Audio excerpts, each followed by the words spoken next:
For a lot of people these days, there's this quiet daydream of leaving everything behind to open a little bookshop in a cozy coastal town, filled with people who love stories just as much as we do. But for most of us, that dream just stays tucked away in our minds because we have life, responsibilities, and, well, rent. But Tiny Bookshop, the cozy game that's been blowing up lately, kind of makes that dream feel possible, even if just for a little while. And I think it might just be the perfect game for any multi-passionate person looking for a new fix. If you're new here, hi, I'm Jeannie.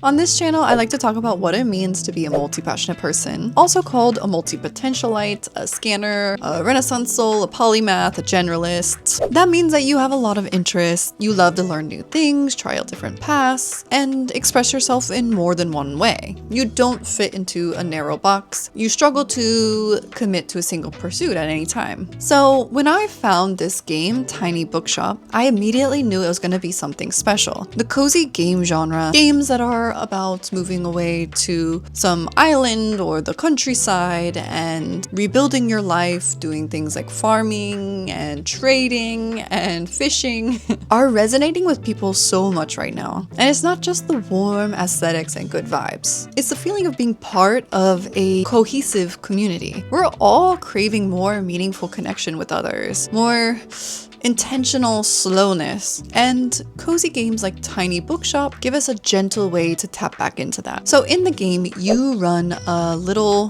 book cart, aka your tiny bookshop, in a small coastal town, choosing which location you want to set up shop at each day, buying bundles of used books from the classifieds, and curating your selection based on what the people like who frequent that location. First, there's the obvious draw to this game: books.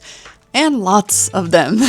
As part of the gameplay, you get to recommend books to your customers, the other characters in the game, based on what they're interested in. The books that you have fit into multiple genres. And the best part is, you're using real books. Real works of literature are referenced in the game, making it very fun to find your favorite books featured, or even starting your own list of new recommendations based on the really well-written summaries of the books. In the game, you get to know the customers, the characters, and you give them recommendations based on what they tell you they like. But what I like is that the game rewards you for thinking outside the box and recommending books that you think a character might like. This is so attractive to people because we get to use our intuition. We know that sometimes a deep dive into a niche topic pulls us in unexpected directions. I've had this exact same thing happen to me multiple times in real life. I read the book Snowflower and the Secret Fan, a historical fiction novel, and it pulled me down this wild reading rabbit hole. The next thing I knew, I was reading a memoir about the Chinese practice of foot binding, which, yikes. But that led me to pick up a book on Confucian philosophy, because I wanted to understand how these beliefs shaped this society that was so different from my own. And that's just what happens when we let our curiosity wander and we don't restrict ourselves. We learn more about the world and we broaden our horizons. And that's the heart of being a multi-passionate person. If we stick too faithfully to one subject or genre, we can actually miss out on the kind of learning that expands us. And Tiny Bookshop gets that and rewards you for that. It's not just about what the character says they want. It's about understanding them and using your own instincts to open new doors. And speaking of the characters, they are so relatable. Many of them feel like multi-passionates themselves. There's one kid who keeps changing her mind about what she wants to be. One day it's a marine biologist, and the next she says she wants to become an astronaut. Another character works a regular job at the mart, but spends all his free time reading books on really niche subjects and writing songs for his band. I feel like that's classic multi-passionate energy, juggling interests, pursuing creativity on the side, and living in that good enough for now space when it comes to work. So that way you can keep exploring what you really love. This whole vibe immediately reminded me of a book that I read and really loved called Welcome to the Hyunam-dong Bookshop. It's a Korean novel about a woman who walks away from her life and opens a small bookstore. And like the game, it's not just about the business, but also about the connections that she makes with the customers. At first glance, yes, it is a book lover's dream, just like Tiny Bookshop. We all dream of one day opening our own bookstores. But I feel like the novel goes much deeper. As we meet the people who come into her store, each one dealing with something heavy, like burnout, relationship problems, career struggles, or just losing sight of who they are.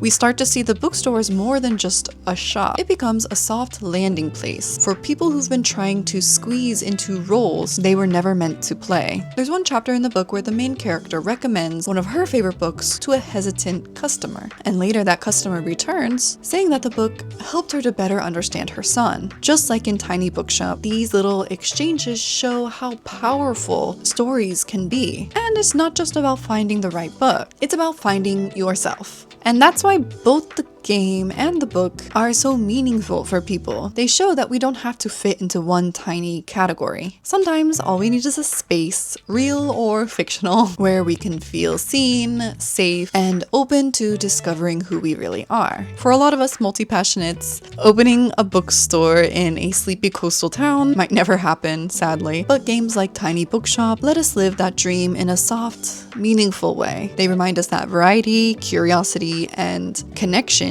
are strengths, and that even in the smallest stories, we can find ourselves.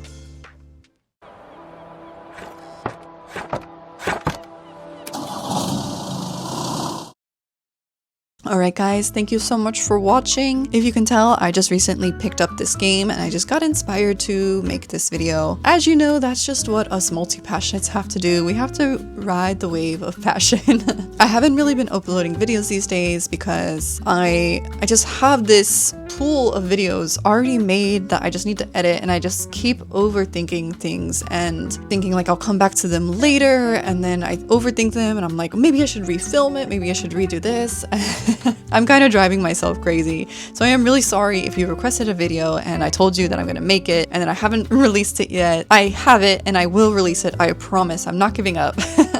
Just give me some time to make it as good as I possibly can.